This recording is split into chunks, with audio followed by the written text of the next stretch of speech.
もあざまです。オープニングを見て、なんじゃこれって思った人もいるかと思うんですけど、新しいコーナー始めました。で、僕のチャンネル結構車関連の動画を多く上げてるんですけど、パイプタイムというからにはエキゾーストパイプのことでも話すのかというとそうではなくて、ちょっとうるさいパイプの方には黙っていただいて、このコーナーでお話ししていくのは、パイプタバコのことについて、話していこうと思います。とは言っても僕がこのパイプ始めたのも1年くらい前なので、そんなになんか教えられるようなこともないですし、How to 動画というよりは、本当にパイプについて語っていくような動画になっていくかと思います。というのも、最近パイプ関連の動画見てちょっと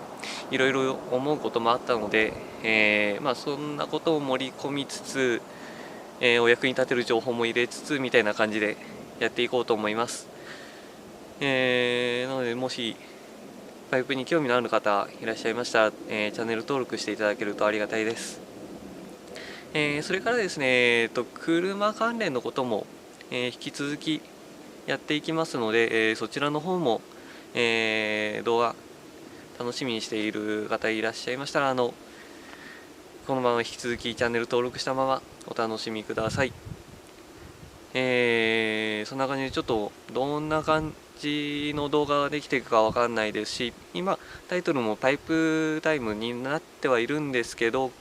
これもことによるとゆくゆく変えていく可能性ありますし、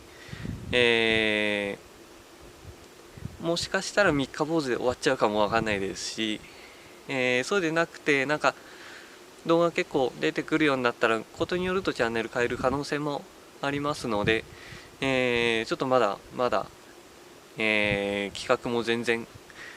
ない状態で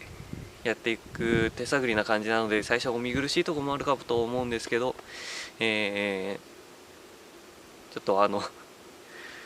大きい懐で見ていただければと思います。今回あくまで、新しいコーナーの、紹介ということで、この動画を上げますので、今回はこれで以上になります。また次回お会いしましょう。